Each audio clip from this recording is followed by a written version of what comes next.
दोस्तों, आज हम बात करने वाले हैं तेलंगाना में वर्तमान में एक जंगल से संबंधित विवाद चल रहा है जो हैदराबाद सेंट्रल यूनिवर्सिटी HCU या यूनिवर्सिटी ऑफ हैदराबाद UOH के पास स्थित 400 एकड़ जमीन को लेकर है।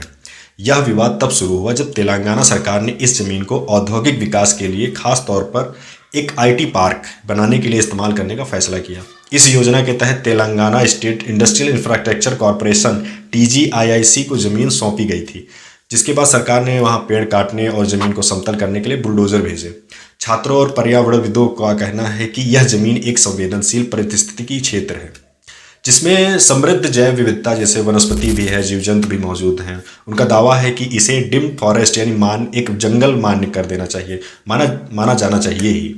भले ही सरकारी रिकॉर्ड में इसे जंगल के रूप में दर्ज नहीं किया गया है, लेकिन उसे जंगल की मान्यता देनी चाहिए। तेलंगाना सरकार और मुख्यमंत्री रेवंत रेड्डी का कहना है कि यह 400 एकड़ की जमीन सरकारी संपत्ति है जो कभी भी यूनिवर्सिटी की नहीं थी। सरकार के मुताबिक यह जमीन 2004 में एक निजी कंपनी को दी गई थी, जिसके बाद कानूनी लड़ाई हुई और सुप्रीम कोर्ट ने मई 2024 में सरकार के पक्ष में फैसला सुनाया। सरकार का यह भी कहना है कि यह जंगल नहीं बल्कि औद्योगिक उपयोग के लिए उपयुक्त जमीन है और इससे राज्य में निवेश रोजगार बढ़ेगा। के छात्र, शिक्षक और पर्यावरण कार्यकर्ता इस योजना का विरोध कर रहे हैं। उनका कहना है कि यह जमीन यूनिवर्सिटी के परिसर से सटी हुई है और इसमें कई संरक्षित प्रजातियां जैसे सांप, मोर, हिरण और कुछ झीलें भी हैं। बफेलो लेक, पिकॉक लेक आदि हैं। वे इस हैदराबाद के फेफड़े मानते हैं और कहते हैं कि पेड़ काटने से पर्यावरण को भारी नुकसान होगा।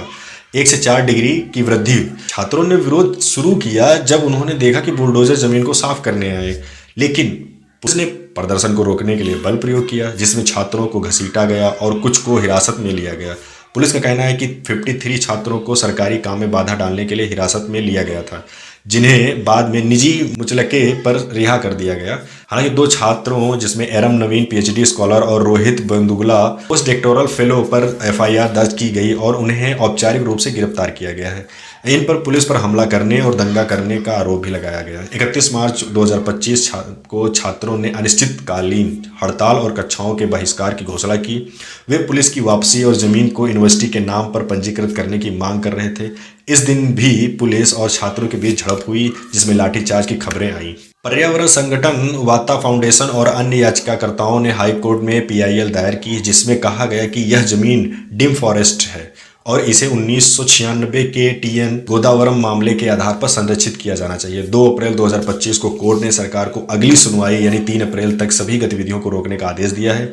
3 अप्रैल 2025 को सुप्रीम कोर्ट ने भी मामले में दखल दिया और तेलंगाना हाई कोर्ट के रजिस्ट्रार को मौके का दौरा कर रिपोर्ट देने को कहा। कोर्ट ने पेड़ों की कटाई पर तत्काल रोक लगा दी। राजनीतिक कोण विपक्षी दल जैसे भारत राष्ट्र समिति BRS और भारतीय जनता पार्टी BJP ने कांग्रेस सरकार पर हमला बोला। BRS ने लोकतंत्र पर हमला करार दिया और राहुल गांधी की मोहब्बत की दुकान वाली बात पर तंज कसा। BJP नेताओं ने भी साइट का दौरा करने की कोशिश की, लेकिन पुलिस ने उन्हें रोका। वर्तमान स्थिति अभी तक पुलिस ने छात्रों पर कार्यवाही की है, जिसमें कई को हिरासत में लिया गया है और कुछ लोगों को गिरफ्तार किया गया है। छात्र लगातार प्रदर्शन कर रहे हैं और मांग कर रहे हैं कि जमीन को यूनिवर्सिटी के नाम पर पंजीकृत किया जाए, पुलिस हटाई जाए और पर्यावरणीय प्रभाव का आकलन हो। दूसरी ओर सरकार अपनी योजना को सही ठहरा रही है। यह मामला अब हाईकोर्ट में है और अगले कुछ दिनों में इसका फैसला पर्यावरण और विकास के बीच संतुलन पर निर्भर करेगा। यह विवाद न केवल जमीन के मालिकाना हक का है, बल्कि पर्यावरण संरक्षण बनाम आर्थिक विकास की बड़ी बहस भी दर्शाता है। मिलते हैं अगले वीडियो में, तब तक के लिए नमस्कार।